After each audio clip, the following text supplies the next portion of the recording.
What is up, Earthnoids and Spacenoids? I am just a simple Newtype, and in this episode, we are finally diving into the novel that started it all, Mobile Suit Gundam Awakening, Escalation, Confrontation. These are the novels that were first introduced in the 90s, and technically the first officially translated Gundam property in the West. It's kind of crazy that they translated the books before the anime. People don't read over here when the super robot genre was at its peak. Tomino said, let's do something more grounded and focus on the human problems that come with the robot fighting. This is going to drastically divert from the Universal Century canon that we are used to. So get ready for a completely different take on Mobile Suit Gundam. Let's not waste any time and let's get into this.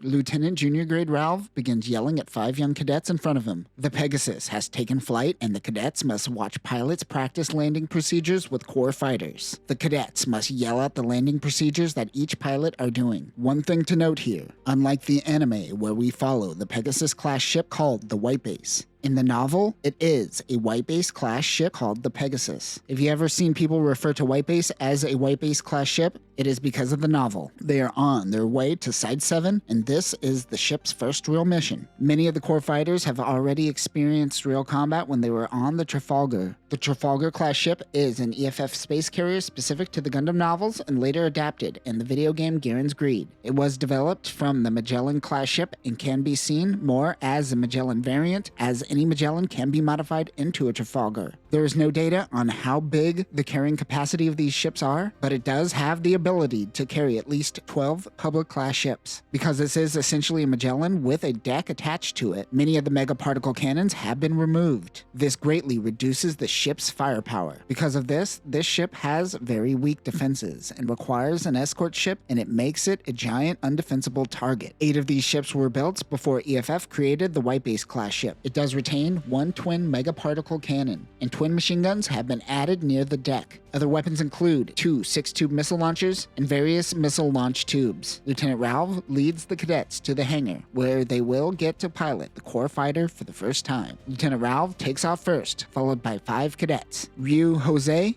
Kai Shiden, Amado Ray, Sean Crane, and Hayato Kobayashi. That is right, our heroes begin their journey as cadets. None of this civilians gaining access to EFF secrets nonsense that no one seems to care about anyways. Our heroes are already a part of EFF. Amado's helmets filled the comms of White Base and his comrades, along with a huge amount of white noise created from Minovsky particle disruption. Ralph tells Amado that anyone could be a pilot, but what makes a great pilot is one who can filter out the Minovsky disruption and distill what is important on the radio. As someone who has logged flight hours in the real world, the hard part is learning to communicate on the radio. This seems to be even more true in an age of Minovsky particle disruption. The 6 core fighters hook back around and head back to Pegasus to proceed with landing procedures. One thing the novel delves into more so than the anime is its understanding of the vastness of space. In the anime, it does play out sometimes as though everyone has a visual on everything in space, but that isn't the case. Space is so vast that you have to rely on subtle movements of light from great distances. Amado uses the landing cables as an example. They are bright red with lights guiding pilots to the landing area. But in space, even Pegasus looks merely like a dot of light. It is kind of a mindfuck to think about. We rely on our vision so heavily, but in space, there is more of nothing than there is of something. As Amado lands, there is a giant articulating arm in the hangar that instantly takes the core fighter, picks it up, and transforms it into a core block ready for its next use. You kind of see something like that in the anime from time to time, but it's cool to see it play out. As Amado gets out, a voice on the PA tells the chief petty officer to prepare for another launch. We learn that everything on the Pegasus is hardwired. This allows everyone on board the ship to communicate with everyone without worrying about Minovsky particle disruption. Their mission is to pick up the new Gundam and gun cannon from Side 7. EFF is late to the game as they only began mobile suit development 6 months ago, where Zeon had operating mobile suits for over a year now. Back at the ship later, Lieutenant Ralph tells the crew about the Gundam and gun cannon. He says you have to treat the mobile suit like a woman. I remember the first time I had sex. The first thing I did was rip off her dangly bits. Always rip off a woman's dangly bits. I don't think this guy has had sex before. Amado mentions that his artificial arm makes it hard for him to stand at attention. He thinks about Frau Bo back at Side 7. He grew up on Side 7, and he and Frau sent video messages for a while, but slowly they lost contact. He is now heading home. Mid-speech, Raoul uses his robotic arm to hit Amado. He thought he wasn't paying attention, but Amado ducked and dodged his attack. Not only are we getting glimpses of a world where you're lucky to keep your limbs, we are also seeing a no-nonsense approach to command. Ralph says nice dodge, but he gets Ryu and Kai to hold him down so he could get a good slap in. Remember, Tomino is greatly influenced by Starship Troopers, and these influences show more in the book.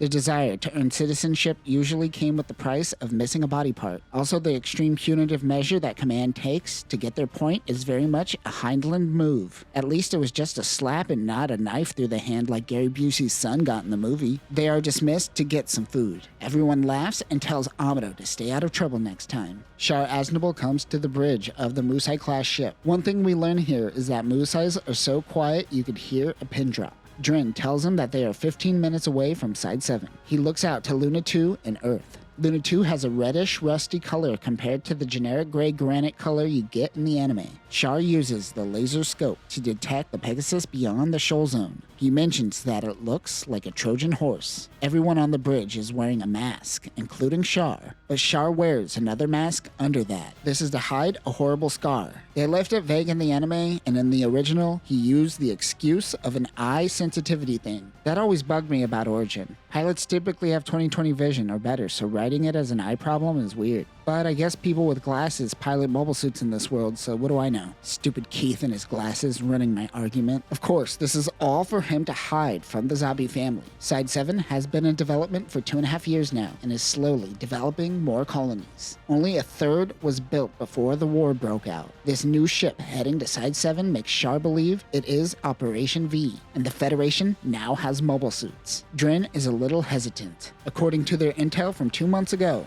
the 3rd Sector Patrol Force are the only troops stationed on the colony. However, Char says that intel is ancient. According to their intel 7 months ago, there are 13,800 civilians. But that number must be vastly greater by now, right? The Musai was coming back from an assault on EFF, and they need resupplies. Only 2 megaparticle cannons work, and they only have 3 Zakus. Char says, screw it, let's roll the dice on this one, and pursues the Trojan horse. The next chapter goes over the history of Universal Century, which is more or less the same. But let's discuss some details that the novel brings to light. Universal Century began at the end of the 20th century, which shows how hopeful culture was at the time. That time has passed, maybe in another century. The first colonies were 3 kilometers in diameter and 38 kilometers long, but they soon doubled in size in no time. Side 1 was the first to go up at L5, and soon all the L points started development of sides, including L2, known as the dark side of the moon. The book says the backside of the moon, but no Westerner says that. Dark side of the moon, rock and roll bitches. In UC 0045, Luna 2 was brought to the moon's orbit, and Side 1 and 2 were complete with those hipsters over at Side 3 swiftly beginning immigration. On Earth, many citizens began protesting immigration to the colonies. This is when the terms space noids and Earth noids started being used to create a divide. In UC 0054, Zeon Daikum declared independence on Side 3. He soon died and was succeeded by Garma Zabi, who became a sovereign leader. The novel refers to his leadership to that of an archduke. The Federation found it hard to control the colonies from Earth, especially as the colonies scaled out. Because of Minovsky particles and the Zaku, Zeon gained an advantage as they went to war with Earth. Char earned the name the Red Comet by taking down 3 Magellans and 7 Salamis-class ships. Salami? Is that the plural to Salamis? He ordered Denim and Jean to launch towards the colony core. The 2 Zakus entered the under-construction colony through the hatch. One thing to note here is that the colonies function on UMT, or Universal Mean Time. This helps the colonies get natural sunlight. Jean and Denim make it into the colony and communicate using skin talk, which utilizes voice vibrations through the Zaku's armor. Jean is stunned in amazement when he sees a spider. At Side 3, animals are hyper-regulated, unlike Side 7, which integrates them into the ecosystem. Their Minovsky particles diffuse throughout the colony. Char was right. Something is going on here. It helps the 2 hide in the colony, at least. It is currently 4:30 a.m. UMT, so no one should be up. The 2 notice something that resembles a military base and check it out. They scout it out to find humanoid parts being rolled out. They are certain it is mobile suits. There is even a white one. Jean and Denim should probably give this intel to Char. But this is Gundam, and Gundam happens because Jean's got a gene.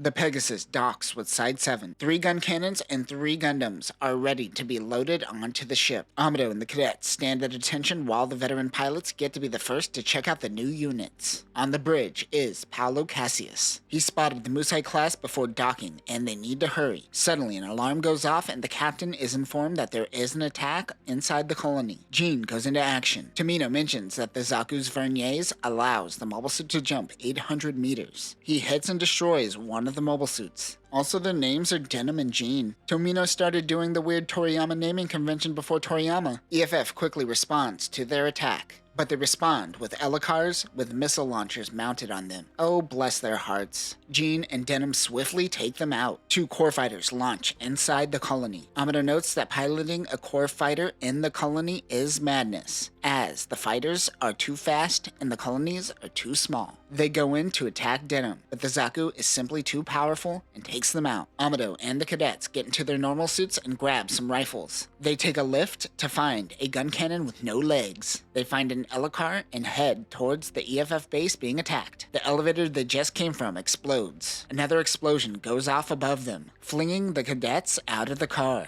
Amado gets up to find that Sean was hit by a piece of the core fighter debris, turning Sean into a meat crown. No, not Sean!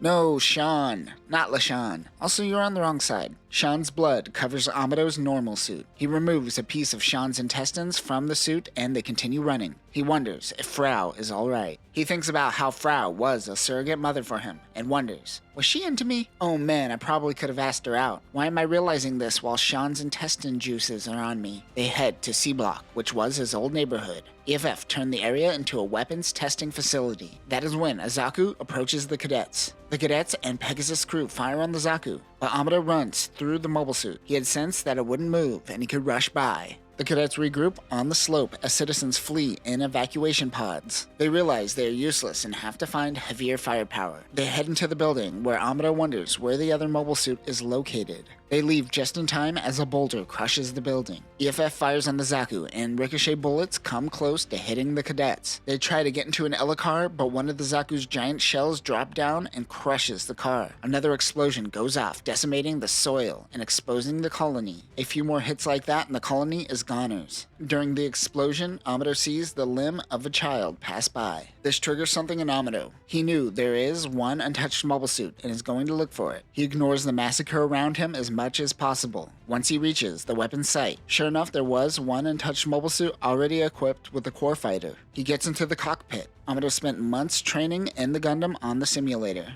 There are recent sticky notes all over the instruments from a recent field test, ironing out the little quirks. The monitor has augmented reality to show the targets in sight. He also has 8 monitors to give him a 360-degree view. He doesn't have a panoramic display, but there are cameras which allow him to see all angles. He can't find the beam rifle. One of the Zakus spot him, so he fires his Vulcans, but they are useless at that range. The other Zaku notices and swarms on his location. Amado dodges a beam blast. He notes the Gundam is slower than in the simulator. He is fighting against the controls. He goes in and unleashes his beam saber. Amado slices through the shoulder of Jean Zaku, but cuts into the chest. He realizes that he might have hit the core and retreats. Amado says that nuclear cores don't go off like nuclear bombs, but they are still big and they cause contamination. So they are kind of like how we explained it in Hathaway. Jean Zaku explodes, blowing a hole in the outer wall of the colony. Denim remembers Char, stating that this is just a scouting mission, and he makes his leave.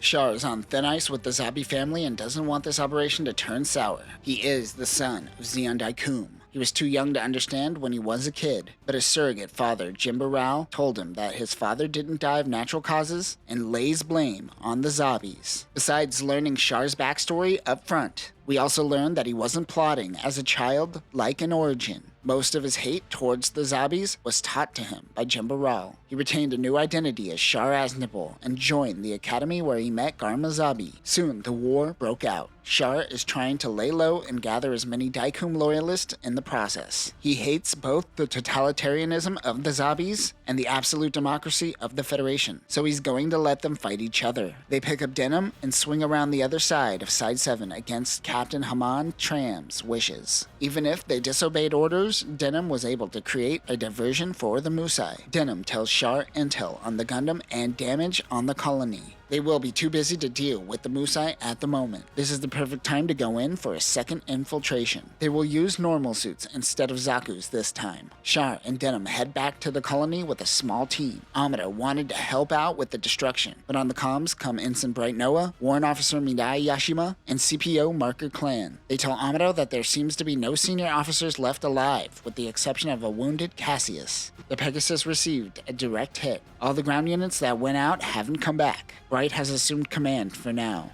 Midai tells Amado that their mission is to find 3 Gundams and 3 gun cannons. They have to retrieve what they still can. Kai retrieved a gun cannon that seems to be the only functioning unit. Amado must gather debris for potential parts to the mobile suits, while getting a gun cannon torso onto the Pegasus. Some civilians come asking for help. Amongst them happen to be Frau Bo. She tells Amado that her mother and grandfather died. He tells her to take refuge on Pegasus. Amado heads into the hangar, where Ryu and some men are hard at work fixing the gun cannons. Bright tells Amado he has to find the magnetic control coils for the beam rifle and destroy any remaining Gundam and gun cannon parts to get rid of any evidence. He sends Ryu out with him. Also on Side 7 is Sayla Mass. She is Char's sibling who lived out life on Earth in Europe, masquerading as an elite. Unlike Char, who fostered anger, she took a different path. Against Jimba Rao's wishes, she immigrated to Side 7. She wanted to be a doctor, but helps as a communications technician on the colony. Soon the Federation took control and trained her as a communications expert. They then insisted that she enlist. She had no interest until this attack. Once the attack broke out, Sayla and the other civilian comm technicians were tasked with burning any documents regarding the Gundam. While this is going down, she spots a man in a red normal suit. She felt compelled to capture this man. She holds him up at gunpoint. The man takes off his helmet, revealing to Sayla that he is Char. He kicks the gun out of her hand and he realizes that it is Artesia. But he retreats during the chaos of it all, having little time to process finding his sister. The Gundam finds Sayla and picks her up. By this time, Amado has already found the beam rifle. He tests it out by destroying the base and all evidence. As they retreat back to Pegasus, they see Char. Amado points his gun and thinks, yeah, that's overkill. Bro was about to vaporize Char at the expense of the colony. Char begins infiltrating the core and the Pegasus. Amado places Sayla on the ground and she helps Frau with some wounded citizens. On board the bridge with Bright is Oscar Dublin and Marker Clan. These two will be the unspoken heroes of Pegasus. Everyone on the bridge is inexperienced. They're using the sub-bridge because the bridge was destroyed, killing everyone but Cassius. All pilots with the exception of Amado and the cadets have been killed in action. The Pegasus launches from Side 7. The medic Sunmallow, Wheels, and Cassius. He tells Bright not to worry about the Gundam and focus on getting the Musai off their tail. Char flees on jetpack and tells the Musai to get his Zaku ready. Cassius tells Bright that if this is the Red Comet, they have to get out of here. Amado faces off with Char. He is able to dodge one of his attacks. He remembers the advice given by Lieutenant Ralph. He realizes that shell weapons won't penetrate the armor, and he has to use beam weapons. Char's Zaku flies off for a second, disappearing in the blackness of space before rushing at the Gundam. He fires tracer rounds at Amado, but he is able to dodge another attack. Amado is amazed at how well the Gundam is responding to his reflexes. As Char fights the Gundam, he notes that it isn't anything special, but he could sense that the beam rifle is packed with a powerful punch. He tries to overwhelm Amado's attacks, but he is able to dodge them all. He wonders if the pilot is a Newtype. Char recently learned of Newtypes a few months ago from the Flanigan Institute. He wonders if the Federation could have them as well. Char tries to tell Denim to watch out, but the Gundam fires its beam rifle, taking out Denim in one shot. Char realizes the beam rifle is as strong as a megaparticle cannon on a battleship. Amado is so hyped up from all the adrenaline surging through his body, he eventually returns to the Pegasus. When he lands, Bright tells him to prep the Gundam and gun cannon for future attacks. There are some mechanics on board that were on Side 7 that can help him out. Char thinks that there was nothing wrong with his strategy. It was Zeon's intel gathering that made him fail this mission. Okay, buddy. On top of that, he never thought he would have stumbled onto his sister Artesia during all of this. He writes it off as youthful inexperience. The Pegasus heads to Luna 2. This was the former asteroid, Juno. The Federation announced plans to move the asteroid from the moon orbit to Earth's orbit in UC 0035. It wasn't complete until 10 years later in UC 0045. after becoming a husk of a shell, devoid of any more resources to mine. EFF began fortification around UC 0067. Once the 1-week war broke out, Luna 2 was attacked along with the sides. After the 1-week war, it was rebuilt and used as a base of operations. There is a recon satellite occupied by Zeon called the California that rotates at a 30-degree elliptical around the Earth, constantly dispersing Minovsky particles to keep itself hidden. Captain Garma Zabi receives a message from Char informing him that he is driving the Trojan horse towards his location. Remember, we aren't going to Earth on this journey, but we still hit the same beats where Char and Garma meet up. Also, Garma is a captain in the novel, unlike the anime where he is a colonel. As Garma receives a message from Char, he makes an offhanded comment saying, "Not bad for the valedictorian," which is interesting because in Gundam Origin, Char allowed Garma to become valedictorian by causing commotion with the EFF occupiers of Side 3. Garma Zabi is a very tolerant leader, but in the eyes of Char, that also makes him an ineffectual leader. The young leader preps the Gaus to intercept the Pegasus. It will take the ship about 10 hours to reach Luna 2 on the current route. Char, being more experienced than Bright, fires his cannons around him. This causes Bright to zigzag, slowing them down. They're going to try to capture Pegasus with the help of Garma. He believes that they may lose one Musai in the process. Frau Bo is helping out Sun Malo in the rotating artificial gravity section of the ship. She has become used to seeing exposed organs at this point. 2 little boys are confronting a young girl who is looking for her mother. Sayla takes the position of communications officer since Pegasus is so understaffed. She looks over at a guy before realizing he isn't alive. It's just a dead body. Ryu comes on the comms and tells Sayla that they have readied the gun cannon and are awaiting orders. Ryu also asks Sayla out if they live through this. Sayla doesn't say no, but she thinks in her head, "Is this guy black?" No joke. There is some friction between Bright, Oscar, and Marker. Sayla can sense that everyone is kind of panicking on the inside. Marker yells out that a Musai is approaching them. One thing that Oscar points out is that there is AI on board that tries to fill in the blind spots of Minovsky particle dispersion. It also AI generates 3D models to show their environment. Bright says he would be lost without these. He tells the mobile suits to launch. Amado, Ryu, and Kai take flight. The Gundam and 2 gun cannons take formation. Bright wonders if they could use Model 2s. These are a codename for small mines 10 centimeters in diameter, but Oscar says it wouldn't put a dent into a Musai.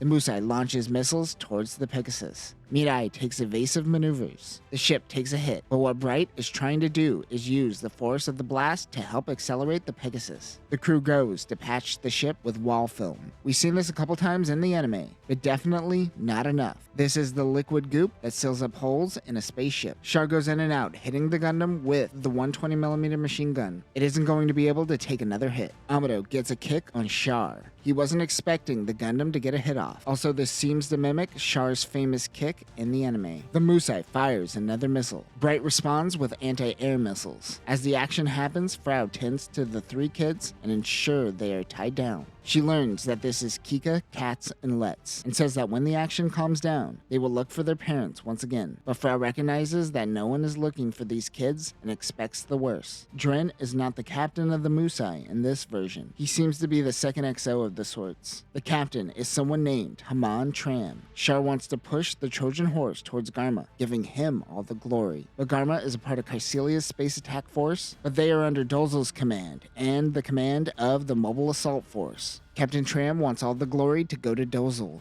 Dren also seems to hate Char, but not as much as the captain. Even Dren sees Char giving Garma the win somewhat traitorous towards the Mobile Assault Force. He says that Char's luck will one day run out. Kai is lost wandering around the blackness of space. Ryu moves in towards the Red Comet. He shoots at the Zaku. One minor difference in this version's gun cannon is that the shoulder cannons have a 280mm caliber instead of the typical 240mm. The Zaku disappears. Amada shows Ryu his shield that has been blasted apart. Even though they have state-of-the-art mobile suits, Char shows that he is an ace pilot by not missing a single shot. Amada wonders if Char is a Newtype. Mirai tells Bright that Char retreated because he ran out of ammo. She thinks that he may be a smart tactician. Bright notices how perceptive Mirai is. This is potentially Bright's first Mirai boner. However, in a few pages, Bright will think about how pretty Sayla is. So who knows where his heart, and more importantly, his boner belongs. belongs to. They won't be able to make it to Luna 2 as the Musai is preventing them. They will have to take Zeon head on. Sayla can't get in contact with Luna 2. Bright is starting to believe that Char is leading them into a trap.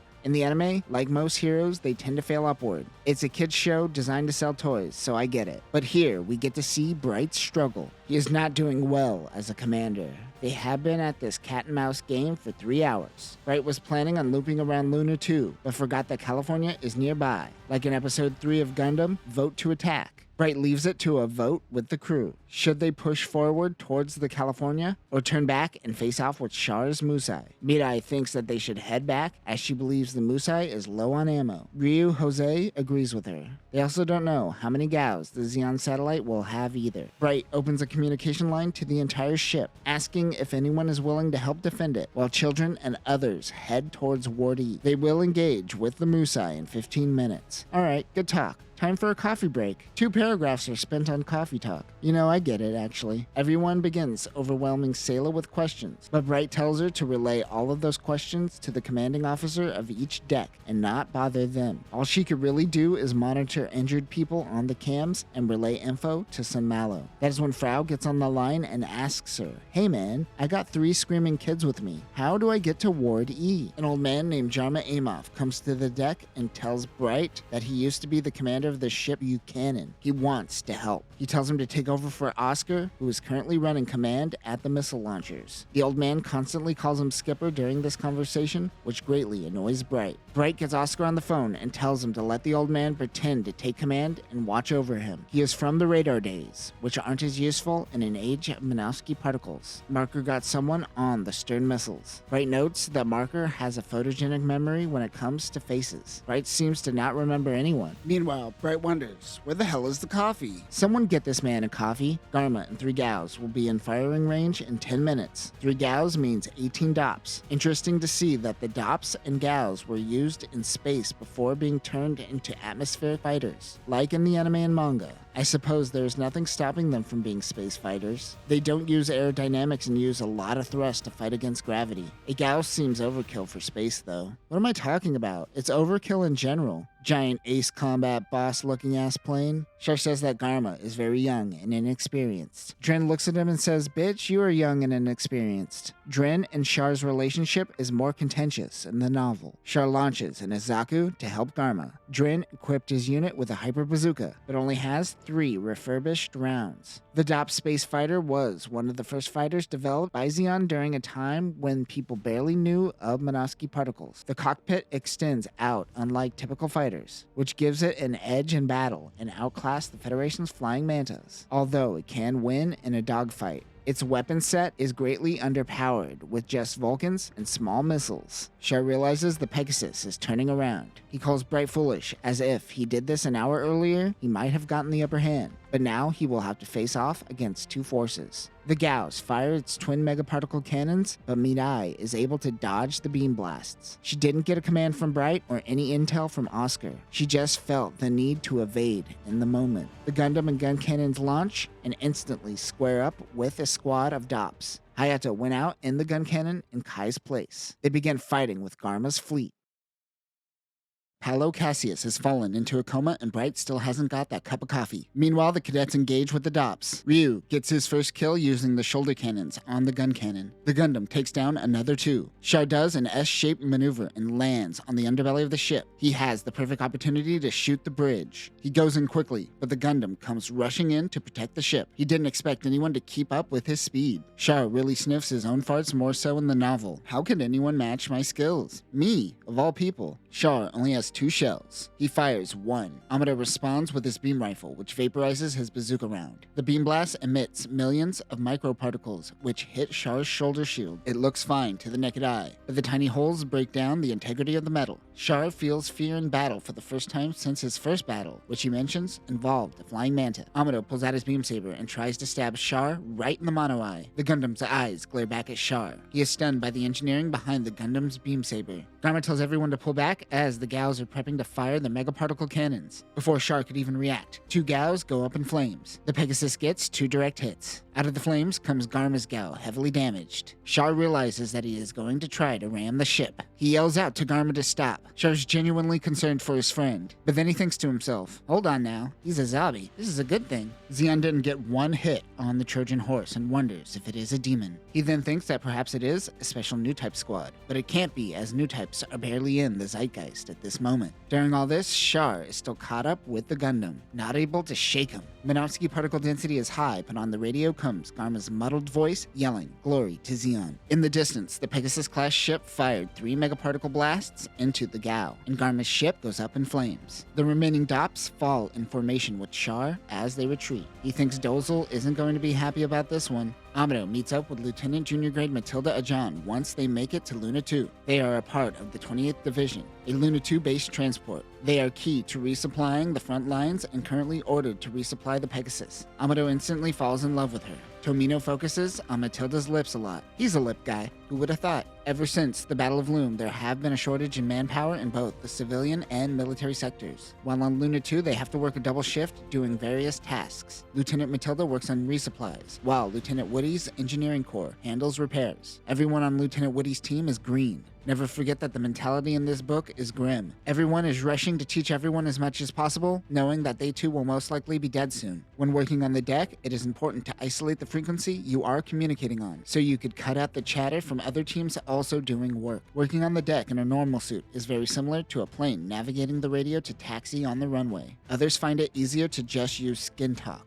Amado notes that Hayato does a better post-flight check than him, and he seems to know his way around a mobile suit hangar. He could tell by the gunshots that Amado is relying on defense too much and using the Gundam like a tank. He reminds him that the Gundam is designed to constantly be in movement, so this is where that Hayato thick boy energy comes from. He also reminds Amado that they are a skeleton crew of cadets, and that they will most likely all be reassigned somewhere else. Amado contacts the ship and is met with Sayla. She wants her to patch them to E-Block, where the civilians currently are located. Son Mallow answers in a hostile manner. He wants to talk to Frau. She begins crying and tells Amado that her mother and grandfather were killed back on Side 7. Frau's mother, Pham, acted like a surrogate mother to him. His mother stayed on Earth, and Tim Ray used this as an opportunity to separate from his wife. Since his mother wasn't around, Pham filled this role for him. He is filled with sadness for his lost surrogate mom. She wants to see him, but he is ordered to head to his mobile suit. He tells her that she is strong and goes to meet with the higher-ups. Missed opportunity for sexy time. The team meets with Joaquin and General Revel. They all notice him from the speech he made, pleading the Federation to not concede. The attack on the colonies when war broke out was referred to as the 3-second warning. After declaring war on the Federation, Zeon waited all but 3 seconds before attacking the colonies. They used GG gas, which can effectively kill 25 million people in 5 hours. Gassing all of the colonies took 20 hours and would have been successful if it wasn't for General Revel's holdout in Side 5, which became the Battle of Loom. The Federation started to put up a fight as they were upset with the loss of Federation soldiers. 4 billion people died in space, and they really didn't care until they learned that a few million of their men died as well. They implemented their colony crash strategy, which took one of the dead colonies and plunged it into Earth. In the light novel, the colony strikes New York. If you watch the original Gundam series, the city the colony hits looks pretty much like New York. It wasn't established that the colony hit Australia until later, and was kind of a retcon. They initially were going to drop a colony on Earth until the Federation surrendered, but that was thwarted when General Revel stepped in. This plays out similarly to how we've seen it in Gundam Origin. Zeon then issued an ultimatum threatening to drop Luna 2 on Jaburo if they did not concede. Unlike Gundam Origin, in this version, Kycilia and Girin personally went to represent Zeon in their negotiations in Antarctica. General Revel escaped his imprisonment and gave a rousing speech to the people of Earth begging them not to surrender. This shifted the opinion throughout the Earth sphere. Rather than negotiate a surrender, the Antarctic Treaty was signed, preventing the use of nuclear armaments, along with preventing anyone from attacking Jupiter's-class ships carrying helium-3. This eventually led to the stalemate that the crew now finds themselves in. The Federation wanted to demote Revel after the speech he gave, but he became kind of a celebrity amongst the people. Meanwhile, Degwin tries to tell his son, Girin, of the era of the next step in human evolution, the Newtype. Girin believes that Daikun was talking about him, of course. This is where we get the infamous "Have you ever heard of Adolf Hitler's speech?" Unlike the anime, where he relates to Hitler, he is actually offended by Daegwon's words in the novel. Daegwon says that he is not what Daikun meant by Newtype. From that moment on, Gihren constantly thought about killing his father. Back on Luna 2, General Revel meets with the Pegasus crew. Mirai instantly could tell that the general had a heart of gold and had no issue following his command. He thanks the Pegasus crew for being able to recover the 3 mobile suits from Side 7. They currently only have 30 gems mass-produced and can take everything they have for the Mobile Suit Corps. General Revel learned about Newtypes when he was taken prisoner by the Black Tri-Stars during the Battle of Loon. Newtype theory seems to be flourishing in academia, but even Zeon has officially denounced the concept of Newtypes. General Revel stares at Amado. He says that after looking over Amado's battle data from the past 2 fights with Char, he now believes and is certain Amado is a Newtype. He believes that Zeon's stance is a ruse and that they are creating some sort of Newtype Corps. If they are going to have one, then the Federation should also have their own Newtype Corps. He promotes Bright to Lieutenant Junior grade and forms the Pegasus into the 13th Autonomous Fleet. They will be participating in Operation Star 1. General Revel takes his leave. Joaquin promotes Amado to ensign. He doesn't think that he is ready for this responsibility. Joaquin tells him that his beam rifle is as strong as a battleship beam cannon. He wields a lot of responsibility and should probably be a lieutenant commander. Even though the crew has only been in 2 battles, with the lack of humans, they are already considered combat veterans. Now hurry up and teach someone how to use a gun before you die. There are 4 pilots and only 3 mobile suits, so they will have to work out a rotation. Amado wasn't concerned about new types. He just has Frau Bell on his mind. Sayla, given her communications and medical background, was promoted to Petty Officer 2nd Class. Although remember, this Sayla hates all things regarding the military. In Origin, we saw Jimba Rao constantly ramble on about the Zabis killing Daikun, particularly Gihren in this version. She grew tired of the stories and emigrated to Side 7. Casaval, however, embraced the stories and let the hate for the Zabis grow. The thought of potentially running into her brother again is what allows her to wear an EFF uniform. She really hates it here. Amado talks to Frau. She is going to stay on Luna 2 as her family on Side 7 were all killed. She knows she will be put to work as a grease monkey. Her real goals in life are to become a fashion designer, but those dreams seem to be dying as the war continues on. She reaches out to Amado's hand and asks if she could depend on him. Amado has an autistic moment and goes, "Yeah, I'm here. It's so obvious." Frau tells Amado that she loves him and realizes that they are more than just friends. The burdens of leadership show on Daegwon Zabi's face as he appears older than he actually is. But over the past 10 years, his son Gihren has assumed power. He resigned to appease the Daikun faction, but in doing so made his own faction appear weak. Because of this, the Zeon Assembly was formed. This new organization ran by Gihren drastically reduced Daegwon's power and turned him into merely a puppet of his former self. He listens to a message that Garma sent him a few days before he was killed in action. He had hopes that Garma would be the leader that Gihren could never be. Caecilia comes to bring him to speak to the people. She's merely herding him around to keep their subjects happy. He heads out to make his eulogy to thousands of young Zeon soldiers ready to die for their country, all while sitting behind a giant gaudy portrait of Garma. This level of political worship isn't the Zeon that he wanted to build. He sees this as a regression of new types and uses Prime Minister Jarchia Bakarov as an example. He is a natural-born leader. He is empathetic and is loved by the people. But even now, he toes the line for Zeon, and he thinks that his new type abilities are stunted. I like that the novel shows that there are more to new types than just being a super soldier. As Daegwon gives his eulogy, Caecilia and Dozel bicker about Char. Caecilia is now using Char for her needs after Dozel dropped him for failing to protect Garma. It is Giren's turn to make his speech. He starts his speech praising Daikun. We, the people of Zeon, are the chosen people, and we must never consider giving into Federation corruption. Never forget Zeonzun Daikun, the hero and founder of our nation. Gihren hates that he has to use Daikun's name to rile up the people. Even though the Zabis lead, they are still living in the shadows of Daikun. Sometime after Garma's death, Dozel kicked Char from the Mobile Assault Force. Shortly after, he was visited by Caecilia and offered him the rank of commander. She is aware that he is close to the Flanigan Institute and wants to send him to the colony Balda on Side 6 to negotiate with Flanigan about using her. She gives him the newly made Zanzibar-class ship that is superior to the Musai in speed and strength. For the last 6 months, Caecilia has been working with Dr. Flanigan to create the Psychomu. Of course, he already knew this. She also wants him to deliver a mobile armor to the Institute. At this point, Char has never heard of a mobile armor. This unit happens to be the Elmith. Char has no problem with this mission because it gives him the opportunity to see Lala once again. He hates the obsession with protocol, so much so that he wished that they would have promoted him to captain. He likes that Caecilia is thinking ahead and considering new type units. Char takes off for Side 6. He meets with Chief Engineer Lieutenant Muramasa, who shows him the Elmith. It has no arms and legs and resembles an old-school aircraft. Side 6 is a neutral colony, but behind the scenes, they are a Zeon puppet. Once Zeon wins the war, Side 6 will be used as a sort of transitional colony, or more specifically, it will be the Ellis Island colonies as they force humanity into space. During the 1-week war, Zeon spared Side 6 from destruction, unlike Loom, which is why they are under Zeon's heel. He meets with Dr. Flanigan and asks how Lala is doing. He had always sensed that she has the potential to do great things. He pats himself on the back for his hunch being correct. Flanigan mentions that he too may be a Newtype. He tells the doctor that he doesn't believe in Newtypes and that he is just trying to do his mission. Flanigan consents that he doesn't believe that, and Char seems to be hyper-focused on something. He in fact does know that Newtypes are the future and wouldn't have entrusted Flanigan with Lala if that were the case. He knows that Newtypes will help in his goals towards toppling the Zabi. The Flanigan Institute is currently just a think tank, but it is on track to becoming an intelligence weapon for the military. That is when Lala comes in and greets Char. Char realizes that Flanigan plans on using her to pilot the Elmith. Char is annoyed and wants to make a comment, but Lala knows what he wants to say and tells him not to.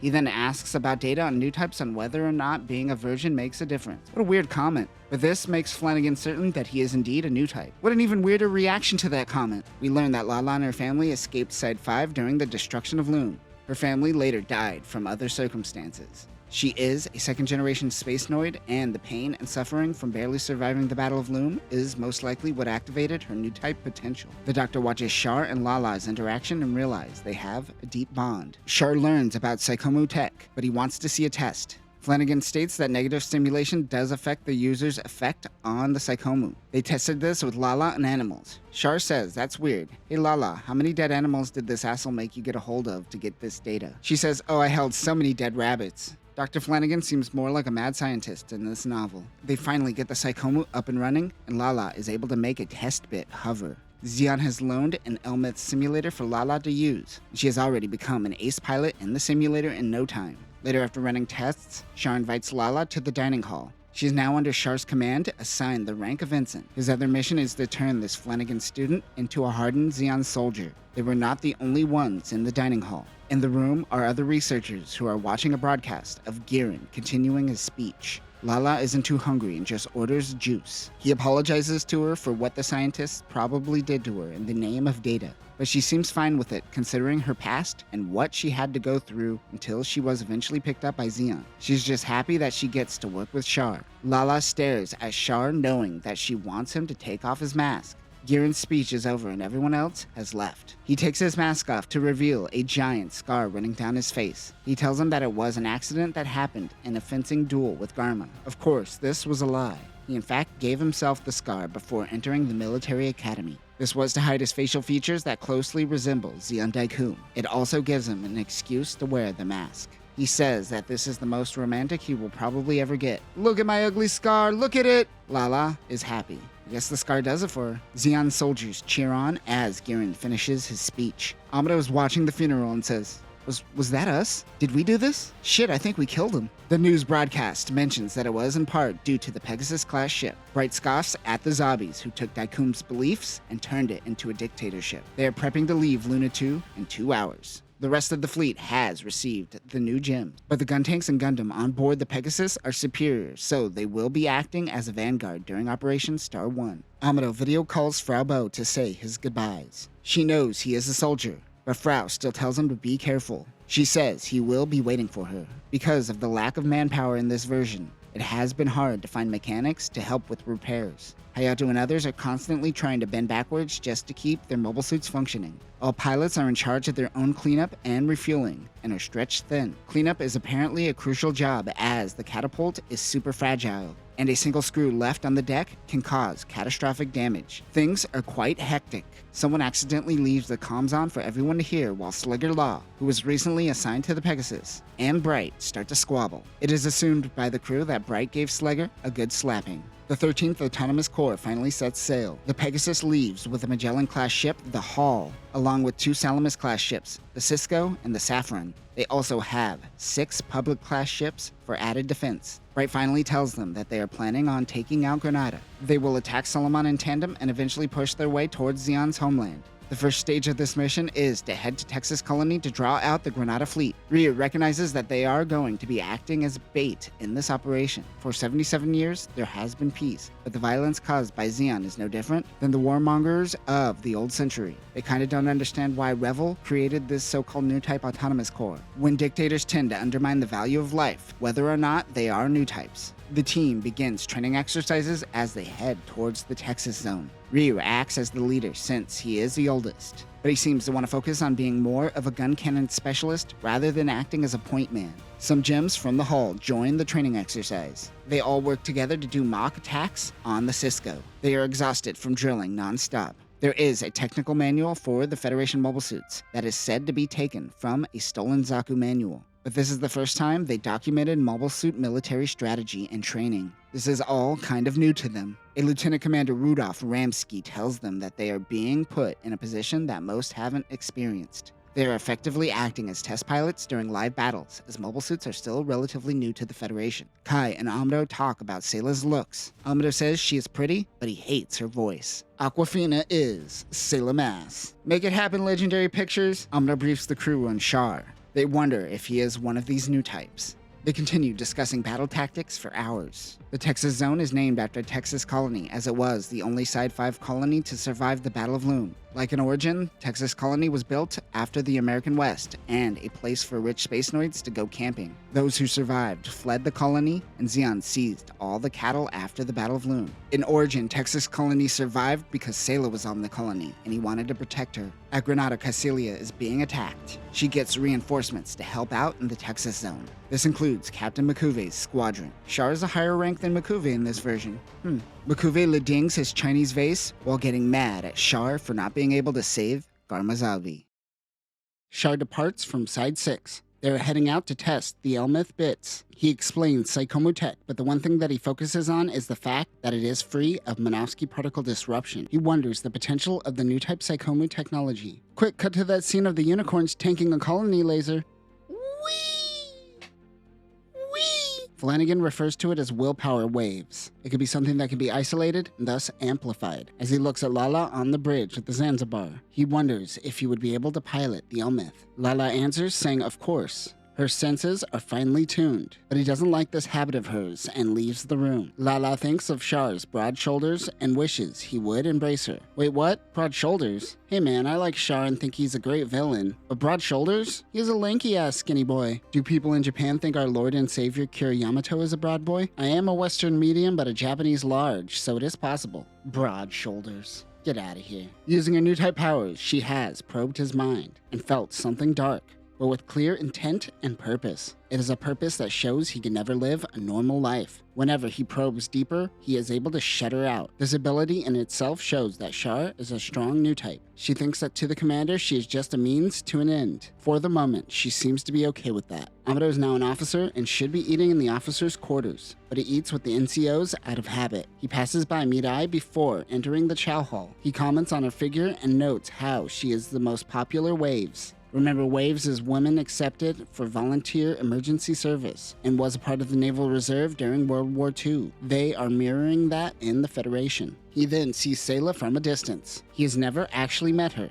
He has only communicated with her on the comms while in his mobile suit. He asks if he could join her. She seems to forget his name, and Amado notes that communication officers should know everyone's names. He slams his food tray down too hard and makes his first interaction awkward. He cuts the tension by saying that he used to see her at the Side 7 library back in the day before he joined the military. This causes her to actually smile. He said that he thought about going to the library again to see her before leaving for the military. She wonders if he really is a new type. He remembers her past where General told her that he must become a new type and overthrow the Zabi family. She always hated these lectures from her foster father. She asks him if he knows what new types are. He doesn't believe in magic powers and doesn't like how the Zabis use new types as a form of propaganda. Ooh, that really turned Sayla on. Yeah, that did it for her. The opposite of my father figure.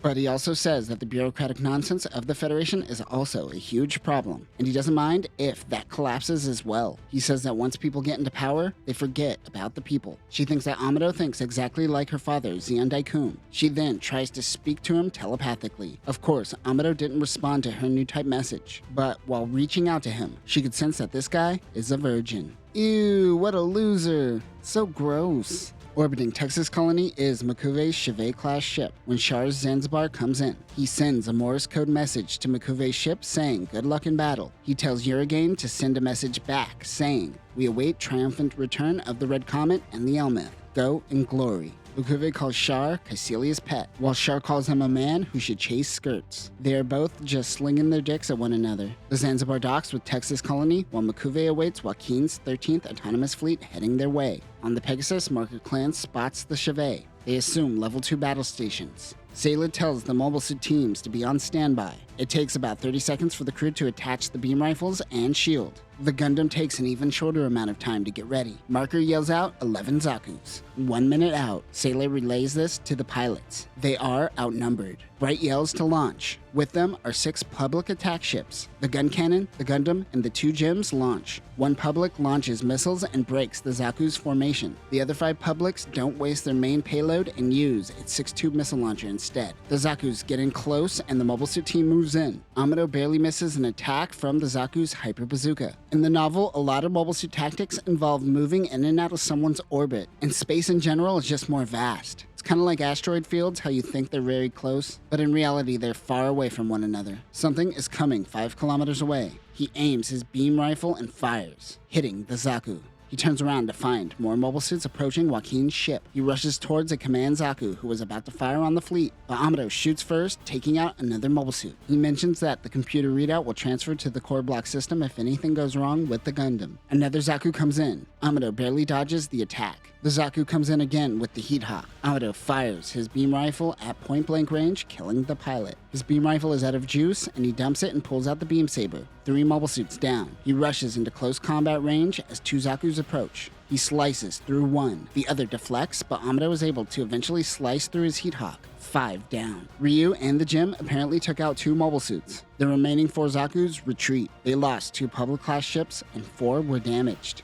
However, he gets back to the deck where only Kai returned. Ryu was killed in action. Amado notes that there are only 3 of the original 5 cadets left. Hayato yells at Kai for not bringing back Ryu, and the two begin fighting. Amado's mind is racing, but his body is quite calm. He lays in a recliner and simply tells Hayato to wake him if anything happens. Zeon is planning on sending reinforcements, but they are trying to figure out if EFF's play is to push towards Granada or Solomon. They note the superb performance of the Pegasus and Joaquin's Magellan, the HAL. The 13th detected an enemy fleet coming from Granada to Texas Zone. Joaquin sends Amado out once again. It has been non-stop lately. However, while this is happening, they are unaware that Char is already in Texas Colony. Commander Char told Makuve and his fleet that the Pegasus can hold 6 to 8 Mobile Suits. He knows that they don't have aces and everybody on board must be green. They just need more numbers than them. Sayla gets on the comms and tells Amado that he has to go out on a scouting mission as they lost sight of Zeon's fleet. She tells him that Bright fought to keep him grounded so he could get some rest, while Joaquin is forcing him to launch. He also isn't launching Hayato,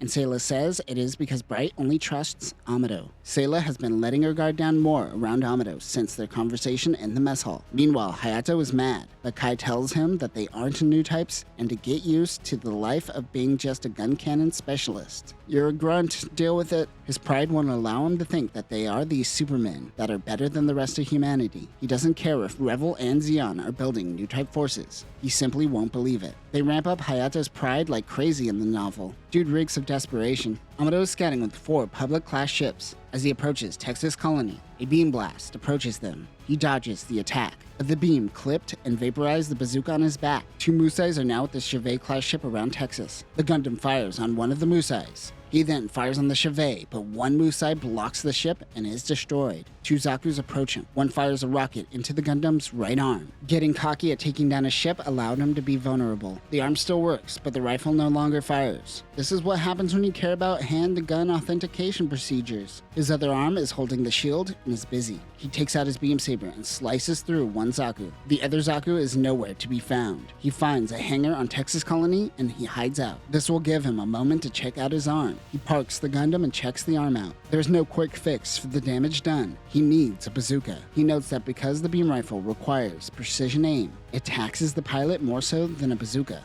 One can make instantaneous attacks with a bazooka. Bakuve is unable to get a hold of Char within the colony. They are currently under attack and need help of the Zanzibar. Bakuve can handle this on his own. He sees the HAL take a hit and it goes up in flames. He praises his Mobile Suit pilots for taking down Joaquin's flagship. They have to move in on the Pegasus. The Chevet takes a big hit and does a wide turn. The Saffron is in front of the Pegasus. Bright is informed that Hayato took off without permission. He begins yelling on the bridge. He is stressed out by the destruction of the HAL. Sayla tells Hayato to return to the ship immediately. Hayato is an idiot and took off while 2 battleships duke it out. He is stuck in the middle of the crossfire, but he notices the Chevet is badly damaged and goes in to help. He fires on the ship as well as the remaining Musai, which is the Quamel. He is able to hit the aft cannon on the Chevet. The Chevet goes up in flames. The Quamel tries to make its retreat. Pegasus sends a flare for the team to regroup, but Hayato ignores this. The remaining Zaku enters the hangar and begins firing. Amado hides behind a transport ship. He thinks that he could steal the bazooka from the Zaku. He was able to sense the Zaku. While doing so, he sees an image of a girl with emerald green eyes. He wonders, hey, what's this all about? He hears the girl say, "Who are you? And what do you want from me?" He wonders if she is talking to him. He gets his first Newtype erection before once again sensing the Zaku. The Zaku slices down with its Seedhawk. Amado dodges and points his beam rifle, using it as a blunt instrument in striking the Zaku. He then fires his beam rifle, taking out the Zaku and destroying the transport ship he was hiding behind. Before firing, Amado could sense that there was one person on the transport ship, and he decided to fire anyways. Amado feels like that girl in his head is currently judging him. He grabs the bazooka when he gets Sensor again. He senses that her name is Lala Sun. She says that he is too late and is already in love with Char. Amado is too ignorant to realize the Newtype connection he is currently having. Does she mean the Red Comet? Lala asks him why didn't he reach out earlier. Amado goes, I don't even know what is happening right now. How could I? She says that he has to stop her. At that moment, he thinks that perhaps Sailor was right, and there truly are Newtypes. He is starting to become a believer. That is when he feels a darkness. He could feel Char. Char tells Lala to get out of there. He spotted the Federation mobile suit and its pilot, but goes to help Lala. Amado watches the two and starts to realize what she meant by being too late. Amado is more attracted to her when she is taken. That's probably not the healthiest erection to get, but we have no time to break down the psychology of what is happening. We have to fight with robots. A voice inside his head tells him to get out of there fast. His beam rifle is low on energy. He grabs the bazooka from the Zaku from last episode. Char and Lala flee into the colony. Behind him is the Pegasus and gun cannons. Rather than go and support his team, he lets his erection do the talking and heads into Texas Colony. Like in the anime, Texas Colony has high winds, low oxygen, and a lack of greenhouse gases, so explosions don't completely go off because it's slightly exposed to space. It still has oxygen. The novel confirms that, like Origin, this was designed to be a Westworld-like colony, or, to quote the book, a simulation of the Wild West. Amado scans the colony looking for the two. Little did he know that Lala and Char were making their way to the port side of the colony, getting ready to flee in the Zanzibar.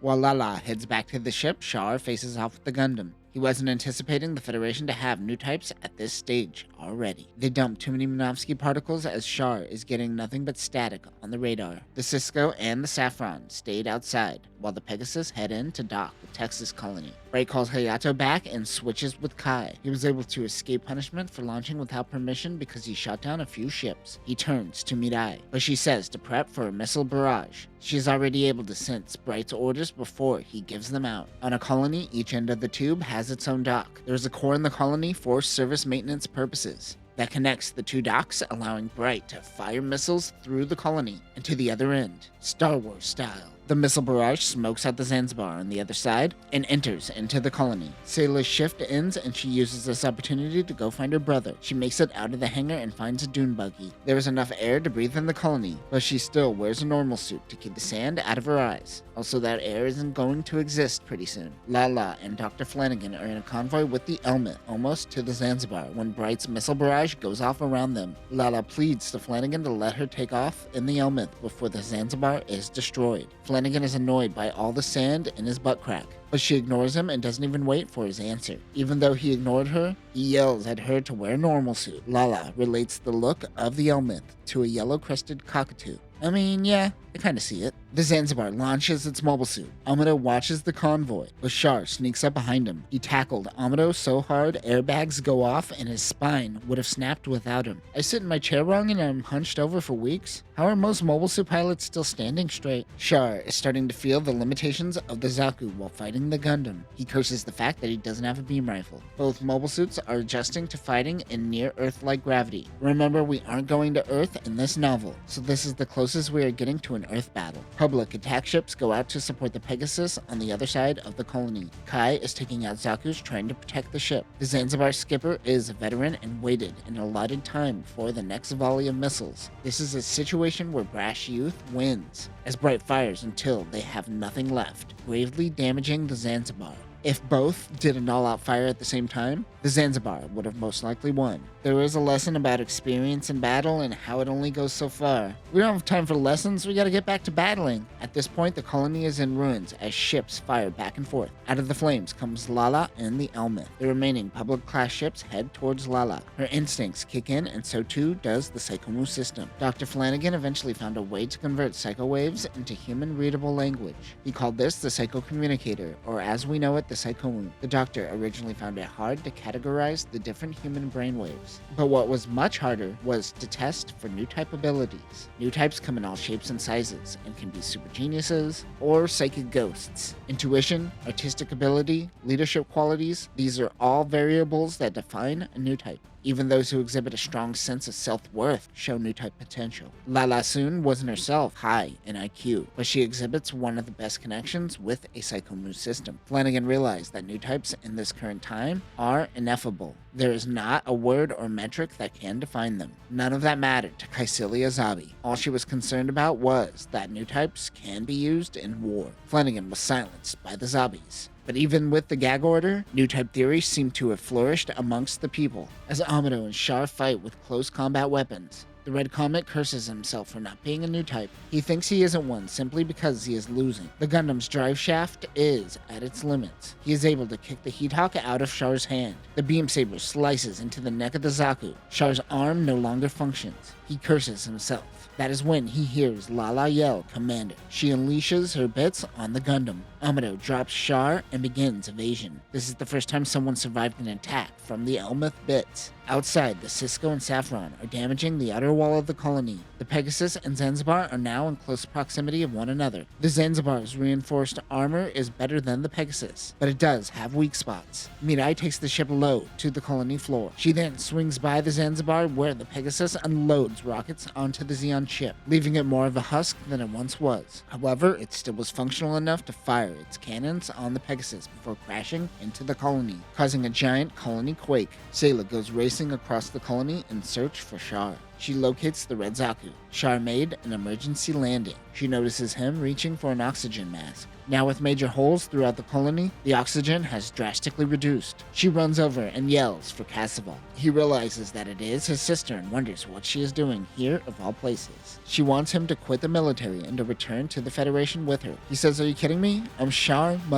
Aznable." She urges him to at least leave the military. Char says, "Hey man, have some perspective. We might not even make it off this colony. And even if we do, still, no." He does a reverse Uno and says she should quit the Federation and never show herself in front of him again. He then steals her dune buggy, limiting her chances to survive. "I love you, sister, and I hope you survive, but also I'm taking your chances to survive. Bye." So mysterious, this Char fellow. In Sayla's helmet, she hears the Pegasus order the crew to abandon ship. Lala and Amado have been fighting with each other this whole time. One bit takes out the Gundam's leg. Amado is taking many G's to the face just to dodge the bits. Amado briefly wonders how the Psychoma system works, as there must be Minovsky particles all over the area. He takes out one bit. The Elmeth fires its megaparticle cannon. While fighting, Lala could sense Amado's grief. She didn't feel any anger coming from him, even in the heat of the moment. As they fight, the two create a Newtype psychic link. They can see each other clearly, as though they are right in front of one another. Sayla was able to exit the colony through one of the giant holes and make it to the Saffron.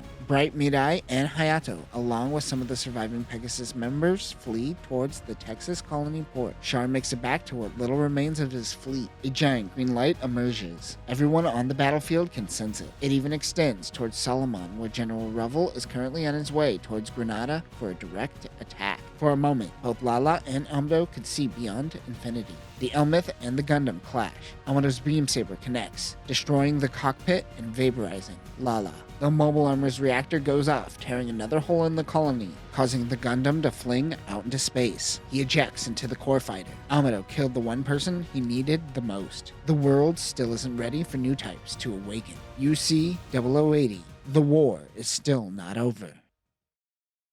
And that will conclude Mobile Suit Gundam Awakening, the first volume of Tomino's original vision of Gundam. This war isn't a one-year war, unlike what we are used to in the anime. Also, just a heads up, Awakening and Escalation are available on Google Books. Confrontation you will have to find on your own. In the next volume, Mobile Suit Gundam Escalation. The crew escapes Texas colony and they link up with General Revel's fleet, prepping for their occupation of Granada. And Amado wakes up in the hands of someone named Cusco Al, who you might be familiar with if you played Garen's Greed. But that will do it for now, new types. Remember, seeing beyond infinity as a young person will lead to depression in older life. The tragedy of peaking too young. Peace.